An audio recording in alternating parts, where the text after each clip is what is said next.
à tous, bienvenue sur le comptoir de la psychologie.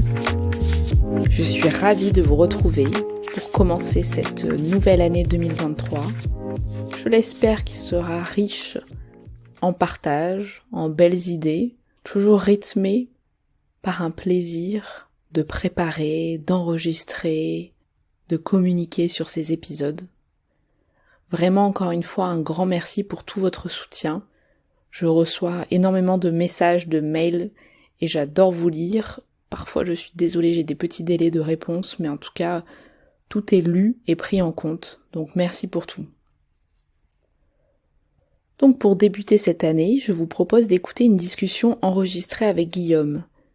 Guillaume fait aussi des podcasts, et notamment, il est le créateur de ma dernière séance de psychanalyse. Vous pouvez, si ce n'est pas déjà fait, aller découvrir son travail, je vous mets les liens dans les notes du podcast. Un jour, Guillaume m'a proposé cet épisode suite à un échange que nous avions eu sur le savoir du psychologue ou du psychanalyste. C'est-à-dire, doit-on en savoir sur lui ou elle? Qu'est-ce qu'il faudrait savoir? Est-ce que c'est quelque chose qui va permettre le travail thérapeutique ou freiner? Donc vraiment le savoir au sens de ce qu'il faudrait potentiellement connaître avant de passer la porte d'un bureau d'un ou d'une analyste, ou peut-être le savoir qui s'invite au cours du travail thérapeutique. 2 parties seront consacrées à cette thématique, qui reste toujours assez limitée dans nos apports puisque tellement de choses pourraient être encore matière à discussion, et je m'en suis rendu compte en faisant le montage de l'épisode, que énormément d'autres idées, rebondissements me revenaient suite à cette écoute de notre discussion. Donc d'avance, je m'excuse aussi, puisque je ne sais pas pourquoi, mais à certains moments de l'enregistrement, ma voix est plus basse. J'espère que ça ne gênera pas votre écoute. Je n'en dis pas plus, je vous laisse rejoindre notre échange. Qui de nous deux introduit? C'est toi. Ok, je commence. Donc salut Guillaume. Salut Jo. Alors, on se retrouve aujourd'hui pour aborder un sujet qui, je pense, tous les deux nous anime dans nos réflexions, dans notre posture, dans ce qu'on a pu vivre, dans nos expériences. On va parler de la visibilité des psychologues, des analystes. Surtout, justement, est-ce que on doit en savoir quelque chose sur ces psychothérapeutes qui peuvent nous accompagner? Qu'est-ce qu'il faudrait savoir, du coup, pour que ça fonctionne, pour que ça marche? Est-ce que toi, Guillaume... Ouais, c'était notre problématique. Ouais, déjà de savoir qu'est-ce que ça veut dire, pourquoi ça marche, qu'est-ce qui marche, qu'est-ce qui fonctionne, qu'est-ce qu'on vient chercher au final. Ouais. C'est un petit peu la problématique aussi de la guérison du psychisme. Ouais. Et qu'est-ce que savoir ou ne pas savoir de son analyste, comment ça impacte? Comment ça m'impacte moi en tant que patient? Comment ça impacte cette cure? Est-ce qu'il faudrait curer? Est-ce que tu veux te présenter toi, ton podcast? Puisque du coup là c'est un épisode qu'on va publier sur nos 2 podcasts. Et comme ça après tu te présentes. Et je me présente après. Ok, alors je commence. Donc moi je suis Jo, j'ai le podcast Le Comptoir de la Psychologie depuis 2 ans et demi, où je publie donc des épisodes à peu près 1 fois par mois, voire 1 fois tous les 15 jours, où j'aborde différentes thématiques de la psychologie, plutôt orientation psychanalytique. Ça peut être des concepts, ça peut être des écrits, des auteurs, etc. Et je détaille une réflexion tout en amenant la mienne, c'est-à-dire ce que je peux en dire ou en penser, autant dans ce que je peux vivre du côté de mon travail, puisque je suis psychologue clinicienne, autant de ce que je peux en dire d'une curieuse aussi, de tous ces concepts-là, de ce que moi aussi je peux vivre sur le plan personnel aussi, de ce que ça m'amène à réfléchir. T'as fait une psychanalyse ou pas? Ouais. Ok. Allongé sur le divan? Ouais. Moi, c'est Guillaume, du coup, je m'introduis. Je suis podcasteur de l'intime. C'est mon nouvel intitulé que j'ai créé. J'ai le podcast Ma dernière séance de psychanalyse où je demande à des gens de raconter leur dernière séance sur le divan et si et comment la psychanalyse a changé leur vie ou pas. Moi, j'ai fait 10 ans de psychanalyse et justement, ma dernière séance a été assez particulière. Je la raconte dans l'épisode 1. C'est vraiment elle, tu vois, qui a créé l'élan. Parce que je suis sorti de cette dernière séance et je me suis dit, mais Bon, déjà, très bizarre, ce qui s'est passé. Et aussi, mais comment les autres font? Parce que moi, je voyais que j'évoluais. Tu vois, là, moi, aujourd'hui, j'ai 36 ans. J'ai arrêté mon analyse après 10 ans. J'avais 34 ans. J'avais personne autour de moi qui faisait une analyse allongée. J'avais des gens en psychothérapie, assis face à face, et différentes formes de psychothérapie. Donc, j'avais envie de créer comme ça une série de témoignages. Donc, chaque épisode est une personne qui raconte son chemin d'analyse. Pour raconter et comprendre la dernière séance, il faut souvent raconter la première, ou en tout cas les grands nœuds que la personne a dénoués ou pas sur le divan.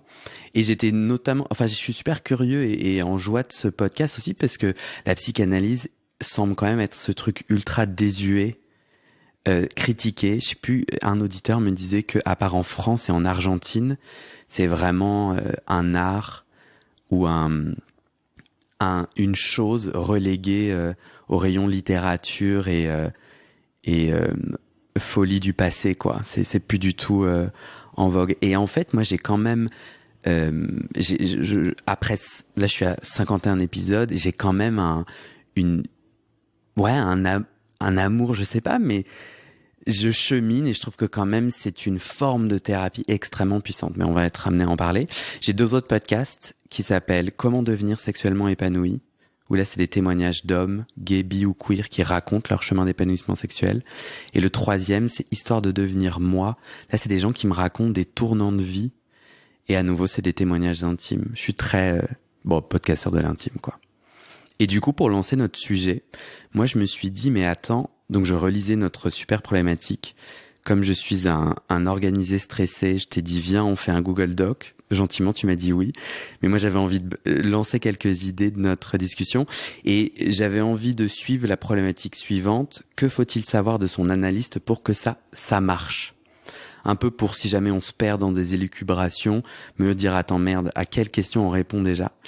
Et alors là, je me suis dit, mais attends, est-ce qu'on parle de son analyste, donc on parle uniquement de la psychanalyse, ou est-ce que même ce qu'on va se dire peut concerner des gens qui sont pas en psychanalyse, mais en psychothérapie, ou qui savent pas de quelle forme de thérapie, dans quelle forme de thérapie ils sont?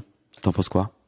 Moi, j'aime bien l'idée de partir sur le fait d'être en psychothérapie ou en analyse.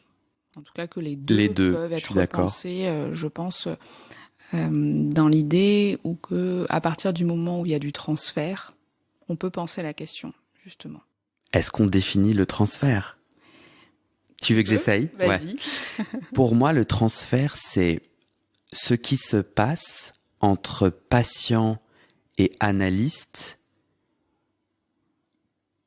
qui est le cadre de la cure, qui est le scénario de la cure, qui est le fond d'écran de la cure, essentiel, nécessaire, support, et qui va permettre la cure même. Donc, ça va être tout ce que je projette sur le thérapeute, notamment dans mon cas, l'idée que il sait quelque chose que je ne sais pas, ou il va m'aider, il a un pouvoir, il a une capacité que je n'ai pas, et c'est cette confiance, cet élan qui fait que, en fait, je peux cheminer. Moi, c'est comme ça que je définirais le transfert. Ça me permet aussi de contextualiser mon propos. Je ne suis pas psychanalyste, je ne suis pas thérapeute, je n'ai aucune certification à cet égard. Et à part mes 10 ans d'analyse et j'ai à proposer mes 10 ans d'analyse, ma propre expérience, quelques lectures, même si la théorie j'ai jamais rien compris. En gros, on va pas faire genre ma bibliographie, ma bibliothèque, on est chez moi, tu es là juste à ta gauche. Il y a des livres, des ouvrages, mais j'ai eu du mal à les comprendre et je les ai même pas compris. Mais ouais, et après, mes 50 témoignages, tu vois, moi j'ai envie de saisir la psychanalyse au travers de l'expérience. Donc voilà, ma définition du transfert, elle vient de cette expertise. T'en penses quoi? Oui, ça a du sens ce que tu dis. Donc souvent on a tendance à différencier donc transfert et contre-transfert. Le transfert serait plus donc cet ensemble justement de savoir, d'imaginaire, de relations du côté du patient qui vont se déposer sur l'analyste. Et le contre-transfert, ça serait du coup en réaction au transfert, même si certains vont dire qu'il est primaire, de l'analyse, tout ce qu'il va pouvoir éprouver du patient en termes d'émotion, de vécu, comment ça va faire écho sur lui, et qui peut être aussi un matériel clinique. C'est-à-dire, qu'est-ce que peut vivre ce patient ? Comment aussi ça va permettre d'avoir des hypothèses sur ce que lui peut-être est en train de vivre. Mais à 100%, moi je le vis en tant que podcasteur. Ouais. Quand je me définis, en ce moment là, je dis que je suis un psychanalyste pirate, sauvage, sage-femme et blogueur, parce que dans chacun de mes épisodes, dans chacun de mes podcasts, j'ai envie de tenter d'entendre entre les mots. Il y a une forme un peu de... Je me considère pas psychanalyste, mais j'entends quand même que mon écoute est particulière. Et très souvent, les gens peuvent m'agacer en entretien. Ou genre, je sens comme ça une vague d'agacement qui est malvenue dans le sens où moi j'ai plutôt envie que les gens se sentent à l'aise. Je suis au service de leur témoignage, donc je les aide à déplier. Soudainement, je me dis, mais pourquoi cette personne m'agace à ce point-là? Et à chaque fois, c'est parce que cette personne dit quelque chose qui me concerne, que je vis, avec lequel j'ai un de mes nœuds, quoi.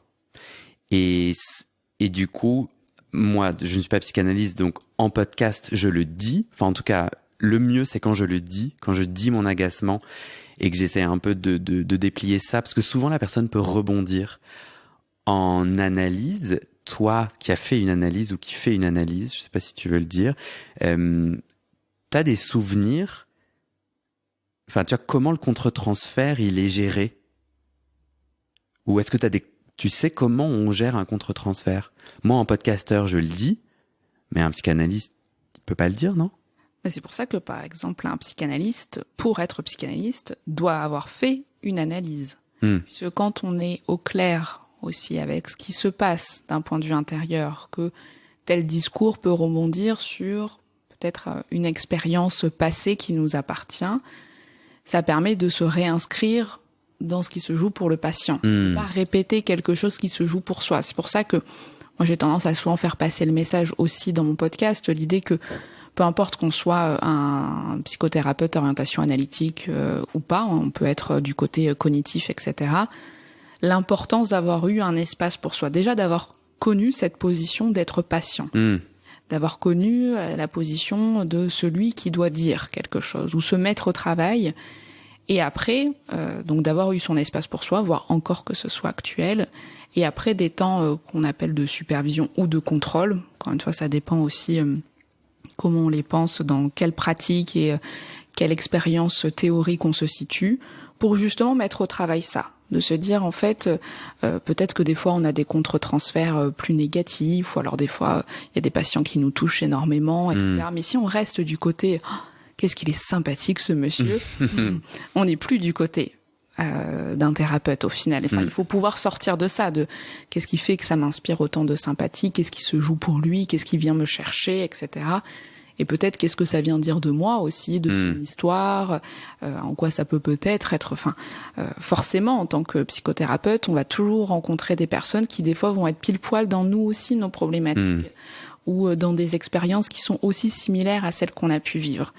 Mais heureusement qu'à un moment, on a eu suffisamment notre espace où on a pu explorer ça et qu'on n'est pas dans quelque chose de ultra narcissique de « Ah bah oui, moi aussi j'ai vécu ça et en fait, moi j'ai trouvé telle solution. » En fait, ça serait plus du côté de la thérapie, justement. Et j'ai l'impression que ça dit beaucoup de l'importance de l'argent dans la thérapie. Moi, je sens que quand les gens... Donc, je réalise les entretiens la plupart du temps chez moi, sur mon divan à moi, mon canapé, et souvent, quand les gens partent de chez moi, il reste quelque chose de très chargé en moi. Enfin, je suis podcasteur depuis 2 ans et j'apprends petit à petit à fermer, à terminer ce grand 8 émotionnel que je viens de vivre, parce que chaque témoignage est très intime. Et je vois que l'argent, donc les gens ne me payent pas, mais je vois que l'argent, moi en tout cas en tant qu'analysé, quand je venais poser l'argent sur le bureau, ça venait conclure quelque chose, ramener cette question du transfert, cette question de ah non mais en fait Guillaume, attends, là tu viens de mettre, moi je payais 50 € la séance, Cet homme n'est donc ni ton père ni ta mère. On est bien d'accord que tout ce que tu... Ou bien cet élan d'amour ou cet élan de colère et de haine, le moment où je posais l'argent, il y avait quand même quelque chose qui disait attends, ça me ramenait à moi de dire attends, mais qu'est-ce qui se joue? Ça se ramenait à ce qui se jouait et donc à l'aspect thérapeutique. Pourquoi cette colère? Et puis cette chose qui a besoin de sortir, qui sort grâce à ce canevas sur ce cadre de l'analyse. Mais c'est pas le sujet, quoi. Le monsieur qui était assis derrière toi n'est pas le sujet. D'ailleurs, tu ne le connais pas. Du coup, ça m'amène à moi, j'ai envie de répondre à la question. Et j'aimerais bien avoir ton retour / toi, ce que t'en penses. Moi, je pense... En fait, j'hésite entre soit je dis un truc très binaire, mais je ne crois pas vraiment. En fait, je suis moite-moite. Moi, personnellement, je trouve ça essentiel de ne rien savoir sur son analyste, parce que j'ai utilisé le terme de canevas. Moi, j'ai besoin de créer ma peinture, mon art à moi, sur quelque chose de blanc, de vierge, de neutre, parce que sinon les couleurs vont être modifiées. Je ne vais pas pouvoir voir ce que je fais vivre, ce que j'accouche, parce que du coup sur le canevas il y a déjà toutes les couleurs de ce que je sais de l'analyste, de ce qu'il m'a dit, etc. Et donc moi je veux du blanc, du vierge, pour du coup avoir un espace où je m'autorise tout et projeter. Moi je sais que mon analyste a été un temps un homme très je ne connaissais rien de lui. Je me suis dit il est ultra traditionnel, je peux pas lui parler de sexe. Donc c'était bien sûr sa faute, hein. Le problème était pas... Alors qu'en vrai c'est moi qui étais gêné de le dire, de parler de sexe, mais moi je me disais non, mais lui il est ultra coincé, il va me juger.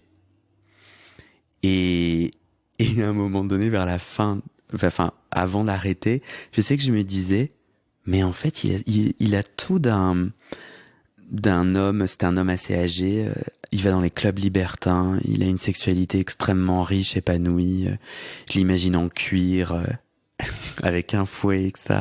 Et je pense que, et je le croyais à ce moment-là, et quelque part ça me donnait, je dis ça un peu en rigolant, mais je me rappelle quand même que je me disais, mais c'est vrai en fait, j'ai pas à me limiter, tu vois, canevas blanc qui en plus se modifie selon le temps. L'autre moite, mais on en parlera après, c'est non, en fait, il y a beaucoup de ce que je sais et de ce que du transfert de ce que je sais de l'analyse qui m'importe pour pouvoir choisir mon analyste, pour pouvoir créer cet élan et cette envie de faire avec lui ou elle. Pour moi, je peux pas, canevas blanc et vierge n'existe pas, rien que son prénom, son nom, là où est le cabinet. Peut-être si je Google, je vois qu'il a des écrits, il a une forme d'expertise. Ça me semble quand même être essentiel. Et moi, d'ailleurs, il avait une expertise qui a joué son rôle. Je pense que dans la première partie de ton propos, la question du savoir, elle parle toujours de soi, au final. Et ça, tu le montres bien que à chaque moment de ton analyse, tu en as pensé quelque chose de ton analyste. Mais qu'en même temps, ce savoir-là, il a pu évoluer.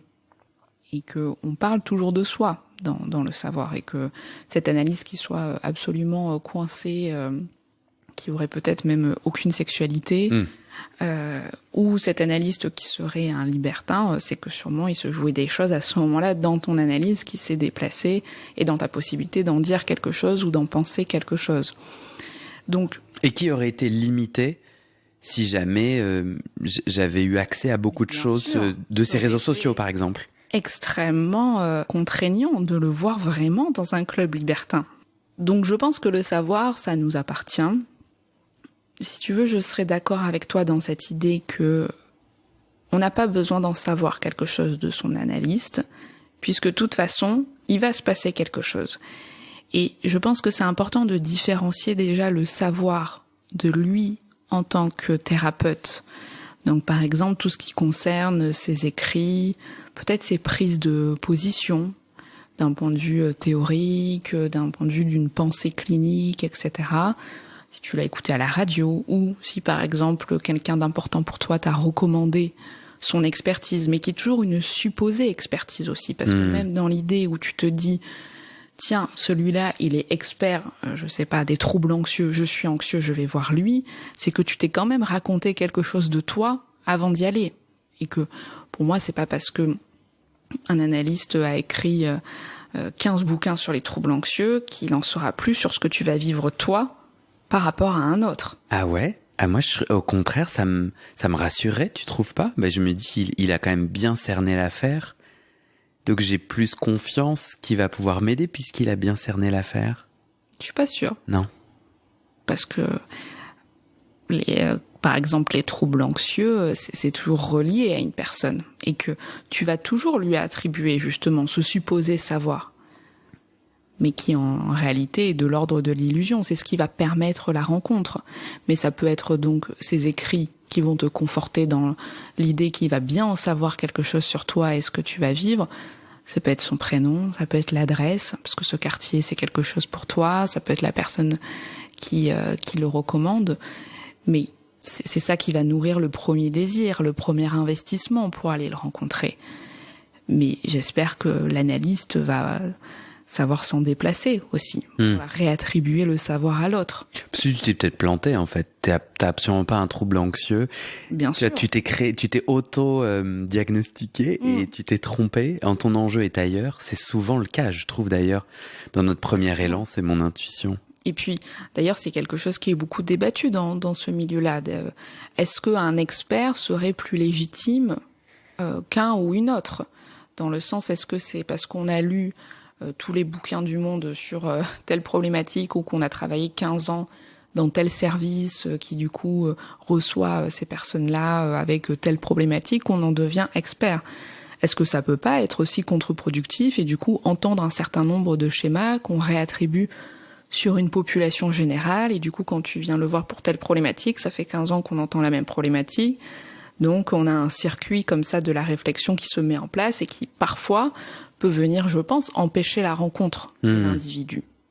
Ouais, mais je trouve ça compliqué quand tu cherches notamment un analyste, un art ou c'est pas une science, mais un endroit assez critiqué, et puis tu dis il y a plein de charlatans. N'importe qui peut être psychanalyste, c'est pas du tout réglementé. Ça m'inquiète quand même un peu. J'ai besoin d'en savoir un minimum pour avoir confiance. Or, quelqu'un qui a été publié dans des revues où d'autres psychologues ont interagi avec son travail, je me dis bon bah là au moins la personne est peut-être charlatane. J'ai moins de risques, non? Possible, oui. Après, c'est sûr que si pour toi c'est très presque un peu parano l'idée de te faire avoir du coup avec ces analystes. Mais il y en a quand même pas mal, non? T'es pas d'accord? Il y a des gens qui sont dangereux. Oui, mais je pense dans toute profession. Exact. Donc faut bien que je navigue mon choix. Et ce choix, il se fait à partir d'un savoir minimum. Ou toi tu dis même un savoir minimum peut empêcher la rencontre. C'est ça que j'ai entendu. Non, c'est pas que ça empêche la rencontre, c'est que je pense que ça vient te raconter l'idée que du coup cette personne va savoir entendre ce que tu vis et t'accompagner. Et je pense que ça a du sens parce qu'encore une fois, l'idée de déjà créer ce premier désir, comme quand quelqu'un, tu vois, t'a donné ce numéro et que t'as tellement confiance en cette personne et que tu attribues le fait que parfois certains mettent des mois avant d'appeler le psy qui leur a été conseillé. Il y a tout quelque chose qui se crée, tu vois, d'un fantasme, de cette rencontre, je me garde ce petit numéro à le moment où je vais enfin appeler et que quelque chose va pouvoir se soulager ou se mettre au travail. Tu vois, tout ça, ça reste important. Tout ce qu'on va déjà imaginer alors qu'on n'a même pas rencontré le psychothérapeute. Et je pense que ça passe aussi par l'idée de lire tous les bouquins qu'il a écrits, les articles. Enfin, tu vois, il y aura toujours, d'ailleurs, même dans le cadre après de la cure ou de la thérapie, des patients qui seront sur le qui-vif de tes moindres mouvements. Si tu écris un article, si tu commentes quelque chose quelque part, enfin, peu importe. Et puis d'autres n'auront jamais idée d'aller ne serait-ce taper ton nom sur Google, tu vois, sont restés juste avec un numéro. Ouais. Donc c'est bien que de toute façon le savoir et cette quête-là, elle reste individuelle et personnelle, tu vois. Et elle va pouvoir se mettre au travail, se jouer sur la scène du cadre de l'analyse, de la thérapie, etc. Comme toi, tu as joué tes représentations de l'analyste pendant ton analyse. Tout à fait. Est-ce que toi, tu veux raconter comment tu as choisi ton analyste, avec quel savoir? Moi, ça a été justement une recommandation. Ouais. Donc j'avais... Du savoir émotionnel. Ouais, j'avais un numéro que j'ai appelé. Moi en fait, j'avais 19 ans et ça a été une recommandation. En fait, je savais pas que j'allais faire une psychanalyse et j'ai atterri là avec des crises d'angoisse. Mais du coup, j'ai pas eu l'impression de choisir. Enfin, de ce premier choix où t'ouvres le bottin pour les plus âgés ou le Google et tu dis bon, mais par où je commence, quoi. Et moi, souvent avec le podcast, on me dit est-ce que vous auriez des noms à me recommander? Mais non, j'en ai pas. Et je serais bien incapable de conseiller même mes meilleurs amis sur comment tu fais, quoi. Parce que moi je saurais pas comment m'y prendre du tout, parce que j'irai sur internet, bon, je verrai des écrits, mais moi je te rejoins pas mal. Je crois que alors s'il y a peut-être une chose que je vérifierai. Ah, s'il y a une chose que je vérifierai, un des épisodes de mon podcast, c'est Guy. Et le titre, je crois, c'est J'ai essayé d'être une femme. Et c'est Guy qui raconte en fait son chemin autour du genre et comment il se sent femme et comment en psychanalyse il travaille ce sujet. Et à un moment, son psychanalyste, lorsque Guy raconte je réfléchis à prendre des hormones, donc ça c'est la modification chimique de son corps, le psychanalyste Guy raconte alors a dit c'est un choix sur lequel on ne peut pas revenir. Sachant que ce propos-là est déformé, 1, par la mémoire de Guy, 2, par ma propre mémoire.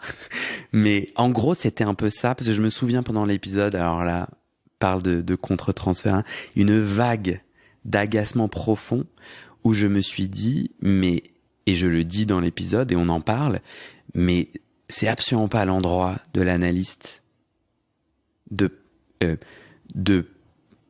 transmettre ces normes de genre. En gros, le propos de l'analyste, je trouvais, même si j'ai très peu du coup de matériel pour juger réellement, mais le propos de l'analyste disait beaucoup de ce qu'il a compris du genre et quel âge il a et où il en est de cette question du genre, et il en est plutôt il y a 50 ans. Mon sujet, c'est du coup comment choisir un psychanalyste si je vais chercher peut-être des écrits homophobes. Parce qu'il y a des psychanalystes qui te sortent des trucs où moi qui suis homosexuel, je suis là et moi qui ai envie de travailler cette question du genre, en vrai, non. Et je pense qu'il peut y avoir vraiment des choses dangereuses qui se font. J'ai une autre personne qui va peut-être enregistrer un témoignage avec moi et qui raconte justement comment son analyste a eu des interventions concrètement homophobes et ce que ça a joué pour cette personne. Moi, je ne sais pas l'avis de mon analyste. Je n'ai jamais ressenti aucun avis, rien de lui. Et ça, vraiment, ce canevas blanc, je lui en remercie énormément, quoi. Il avait des interventions, il arrivait à dire des choses ou à pointer des choses, très rarement, sans jamais... je trouve ça assez incroyable, sans jamais sembler se positionner. Parce que sinon, d'ailleurs, je me serais vachement agacé. Voilà mon dernier propos sur que faut-il savoir. Je crois que moi, j'irai quand même googler pour voir si je peux savoir des bêtises contre lesquelles, du coup, ça casse la possibilité de transfert, quoi. Parce que je suis là, non, mais je vais pas aller...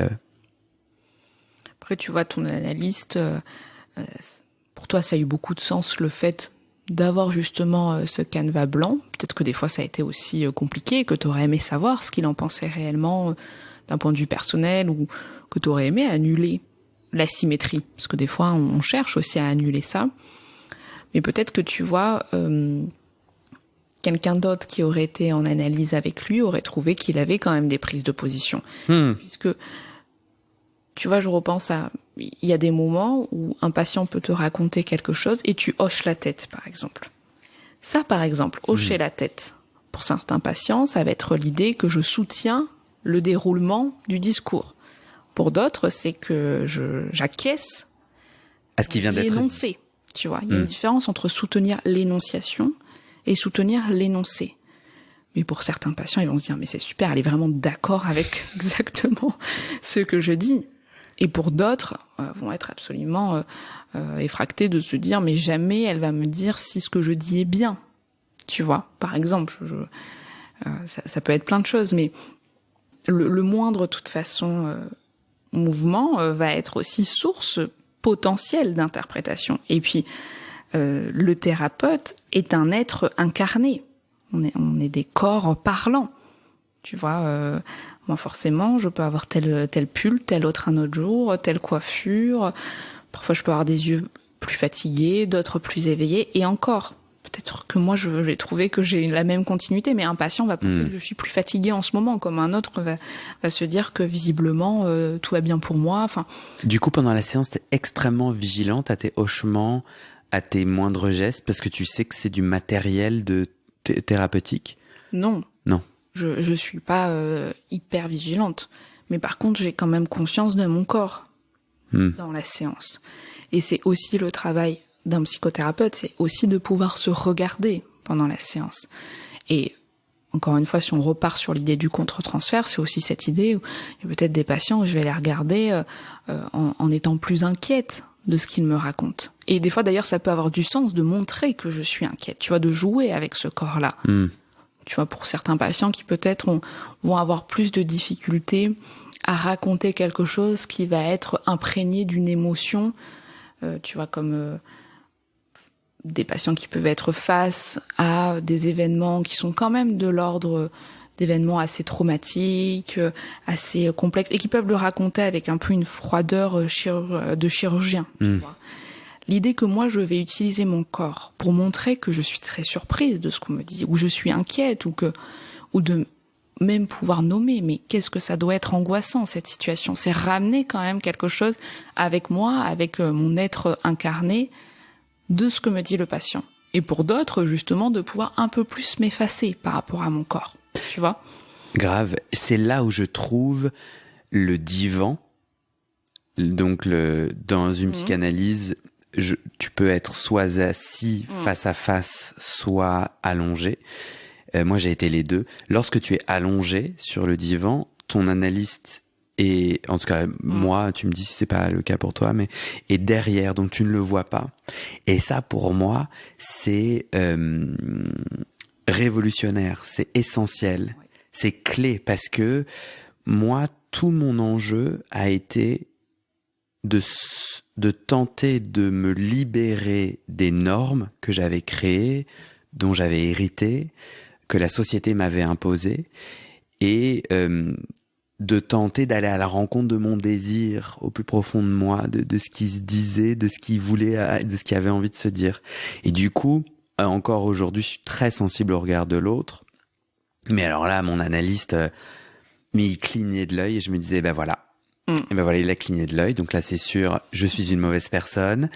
Et je l'ai saoulé parce que je le voyais du coup quand j'arrivais. Et à la fin, donc je me relevais, je déposais l'argent sur le bureau, et puis il m'attendait à côté de la porte, il l'ouvrait pour moi, il me disait à la semaine prochaine, il me regardait, il me serrait la main, je crois. Et après, pendant le Covid, on serrait plus la main. Mais là, énormément de choses. Et moi, j'étais sans cesse cet enfant qui avait décidé que lui était l'autorité de validation et d'invalidation. Et donc, alors là, il se jouait énormément de choses. D'ailleurs, je mentionnais tout à l'heure ce qui peut m'agacer dans les témoignages des gens sur mes podcasts, c'est quand ils cherchent, comme moi, la validation. Souvent, à cet endroit-là, je commence à paître en ébullition. Du coup, le système du divan, où je ne pouvais qu'entendre, me permettait vraiment d'aller à la rencontre de moi. Et moi qui ai fait après une autre psychothérapie récemment, ouais, j'ai fait une autre psychothérapie, j'étais envahi d'une grande détresse.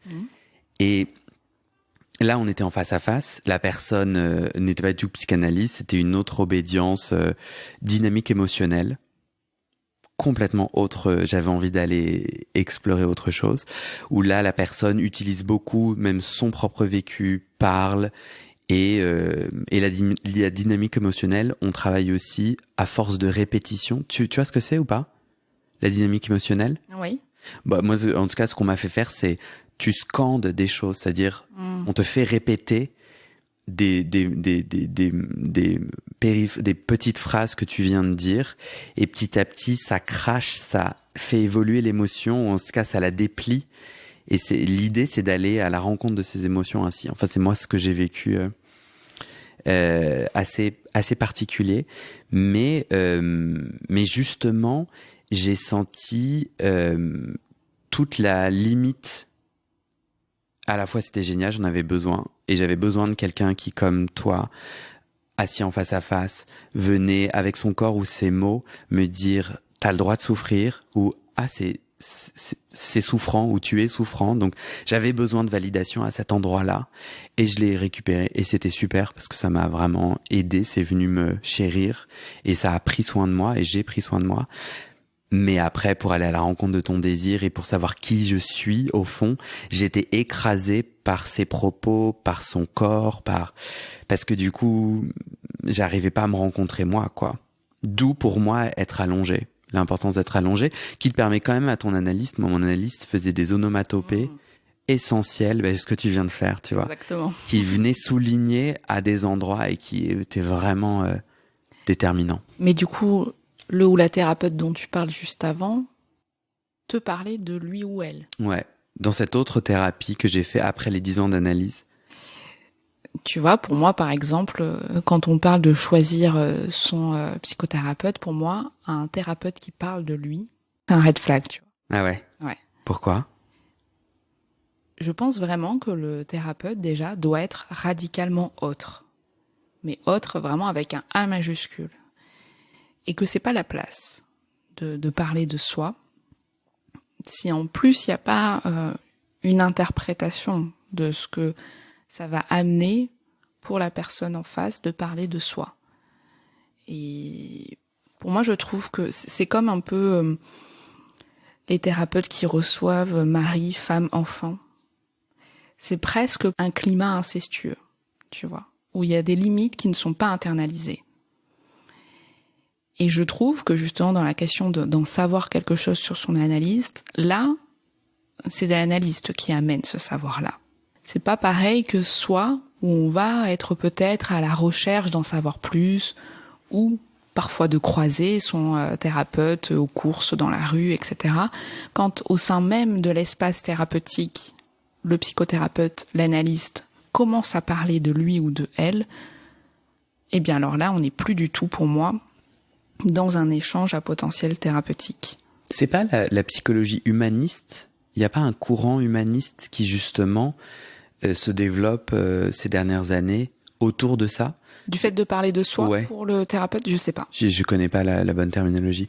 En tout cas, moi, ça m'a pas correspondu parce que mon sujet, c'est moi. Bon, je pense que le sujet, tout le monde sait soi quand on va en analyse, mais mon sujet, c'est aller à la rencontre de moi et mon incapacité à assumer mes désirs sans être influencé par le monde. Donc, il s'avère que chez moi, c'est encore moins, encore moins indiqué. En tout cas, ça m'a déplu, même si ça m'a aidé un temps. J'y suis resté quelques semaines. Et tout à l'heure, tu vois, tu disais, tu as dû, Guillaume, avoir envie d'annuler cette symétrie avec cette asymétrie, pardon, avec ton analyste. Cette idée justement de canevas blanc, j'avais envie de savoir. Mais ça, c'était une envie d'enfant, une envie de petit enfant qui veut pas devenir adulte. Et heureusement qu'il n'a jamais répondu à mes demandes incessantes, qu'il me donne mes solutions. Et le fait d'être allongé, de ne pas le voir et d'avoir un espace pour donc venir le tirer en disant mais vas-y, c'est quoi la solution abruti, tu vois, j'avais de la colère, j'avais des grands moments d'amour, on a l'impression que je suis complètement fou, mais vraiment l'endroit de l'allonger, quand t'es allongé, c'est pas vraiment la société, t'es pas vraiment en société, quoi. C'est l'autre élément par rapport à être assis face à face, c'est que moi je suis allongé, le setup, le setting, c'est pas celle d'une vraie conversation, et je trouve que ça te permet d'aller à la rencontre un peu de tes tripes, et dans ces tripes, il y avait, mais vous m'aidez pas,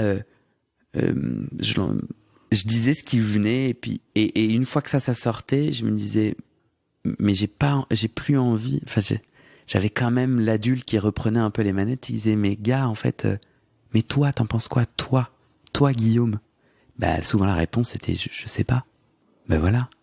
Mais heureusement, justement, que ton analyste, il a pas commencé à se déplacer et parler de lui ou parler d'une place qui était plus celle que tu demandais. Parce que déjà, à partir du moment où tu adresses quelque chose à quelqu'un, ça veut pas dire forcément que tu attends une réponse. Tu vois, c'est aussi le fait d'adresser aussi à l'autre. Ta détresse, ton envie peut-être qui t'aide, qui vienne te porter, te soutenir, mais si l'analyste il se serait levé de son fauteuil, qui serait allé te caresser les cheveux ou qui t'aurait raconté quelque chose de lui, mais ça serait absolument catastrophique, tu vois, c'est dans clair. ce que tu aurais vécu. Mais sans aller à cet excès de me caresser les cheveux, qui est un sujet bien trop intime puisque j'ai de la calvitie. Donc là, s'il faisait ça, j'étais mais genre en PLS quoi, parce que vraiment Tu vas enlever tes quelques cheveux. Mais alors c'est ça, ma calvitie naissante et croissante. Tu peux pas toucher un endroit plus intime que moi, que je te partage du coup. Mais sans aller à un excès comme ça, en vrai, pour moi, la radicalité que tu te demandes en tant que thérapeute, elle est impossible si tu n'allonges pas tes patients. Pour moi, c'est déjà perdu. Lorsque je peux voir tes cheveux, tes yeux, plus ou moins fatigués, ta coupe, ton hochement de tête, pour moi, c'est déjà perdu.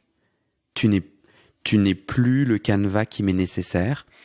Et du coup, j'ai envie de te faire réagir à ça. En fait, je me rends compte au fur et à mesure.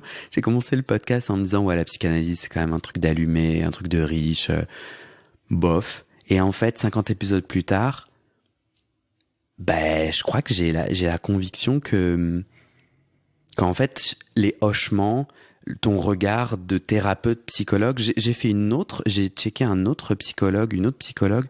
J'habite à Paris, juste à côté des attentats, et j'étais dans les attentats, enfin, d'une façon déconnectée. J'étais pas dans les attentats, mais j'étais à 100 mètres. J'ai plus entendu et un peu vu que, et en fait, la mairie de Paris a ouvert du coup des cellules d'aide.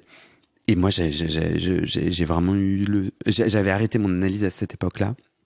Ah non, c'était pendant mon analyse. Et là, j'avais dit à mon analyste, non mais gars, ton silence c'est pas possible là. Il y a un impact de balle dans ma porte d'entrée. Donc t'es gentil mon coco, mais là tu me prends dans les bras et tu me dis que tout va bien se passer parce que là j'ai trop peur.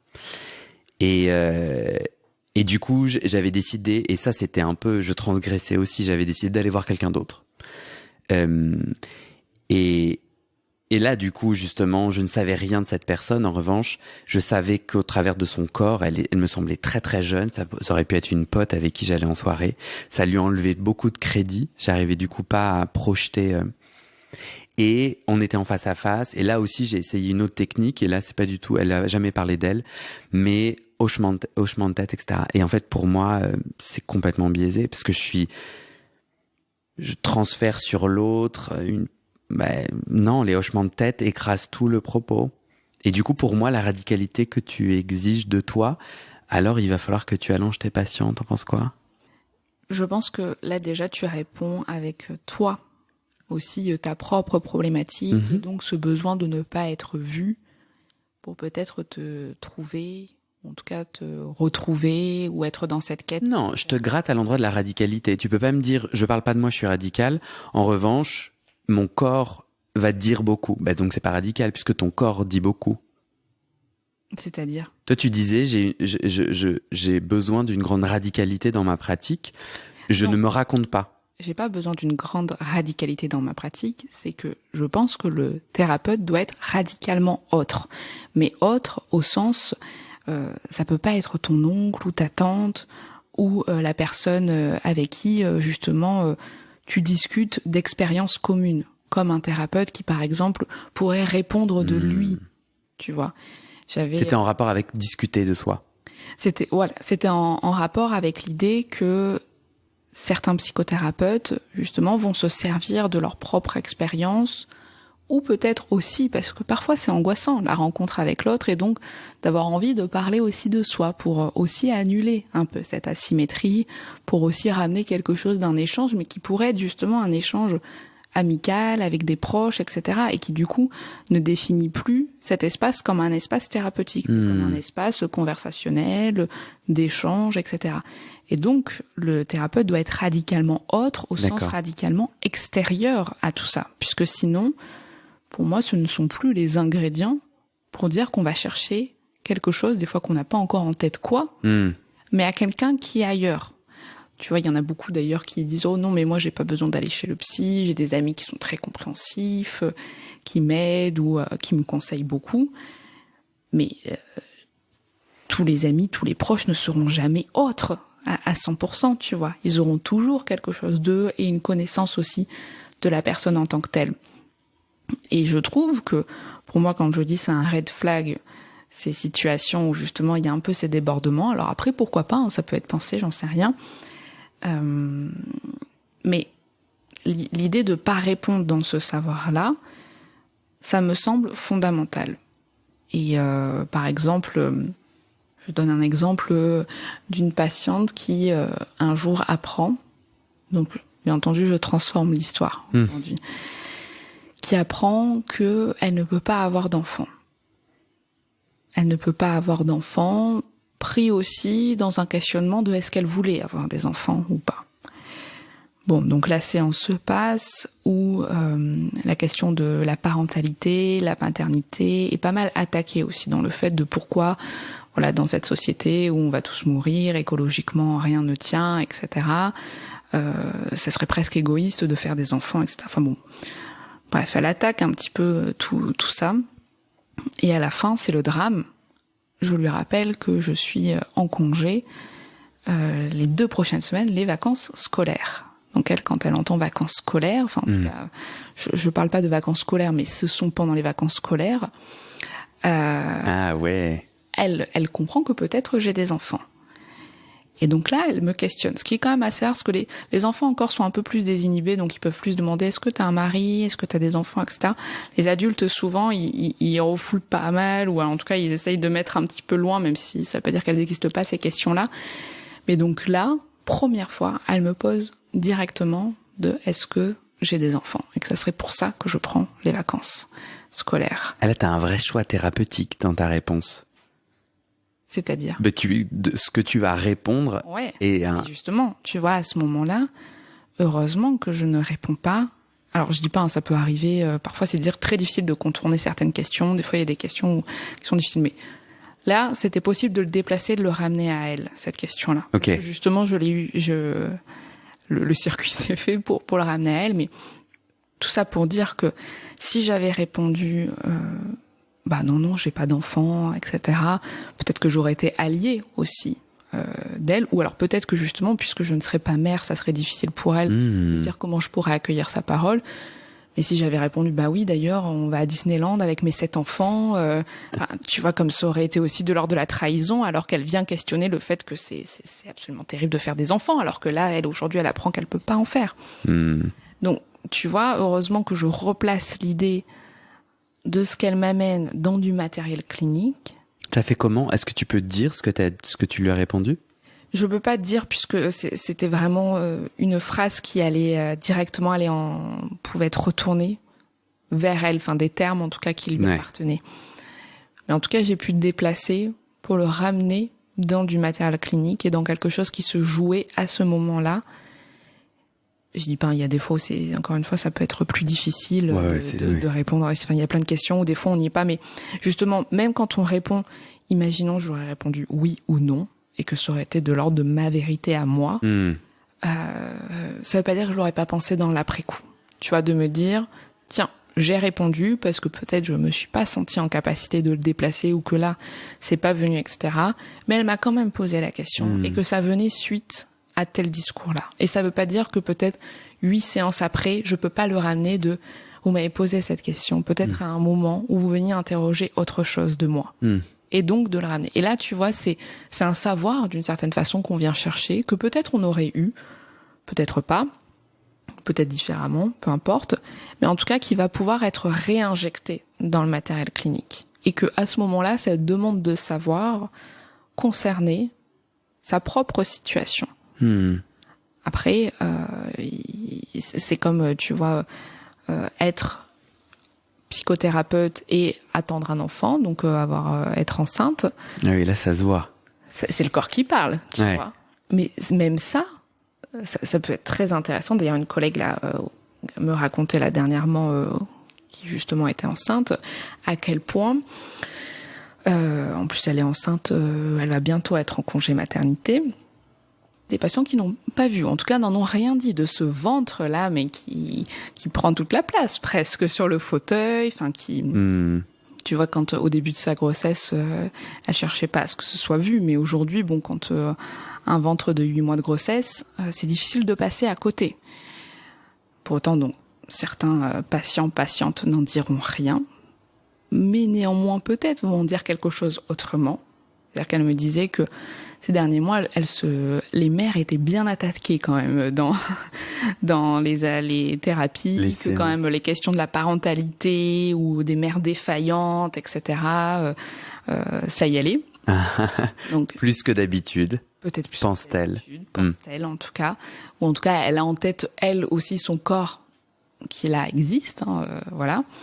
Et puis certains des peut-être 4-5 mois de grossesse l'ont déjà questionné sur ces moments d'absence, par exemple. De à quel moment elle va les abandonner pour aller s'occuper de quelqu'un d'autre que d'eux. Tu vois, aussi, toutes ces réflexions qui peuvent y avoir. Quel moment elle va devoir leur dire qu'elle sera pas là de telle date à telle autre, ou alors félicitations, etc. Enfin, avec peut-être aussi de l'agressivité, j'en sais rien. Enfin, tu vois, donc même ce corps-là parlant d'une psychothérapeute enceinte va de toute façon venir chercher une réflexion, un déplacement qui sera différent. C'est sûr. Pour chacune des personnes. Mais c'est marrant parce que là on parle de qu'est-ce qu'il faut savoir de son analyste pour que ça marche entre guillemets. On a parlé un peu des infos de base qu'on est obligé de savoir. Une info, c'est le genre. Or c'est souvent une question qui revient. Est-ce que tu choisis une femme ou un homme Là, tu donnais justement un exemple où la femme, et si la femme est enceinte, elle incarne la maternité, littéralement.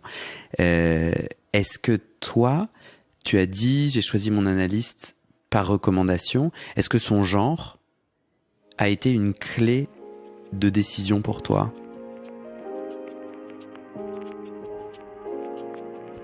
On s'arrête sur une question, mais vous allez pouvoir rapidement écouter la suite de cet échange. Si vous écoutez cette première partie le jour de sa sortie, ne soyez pas trop impatients, dans 2 jours vous avez la seconde partie.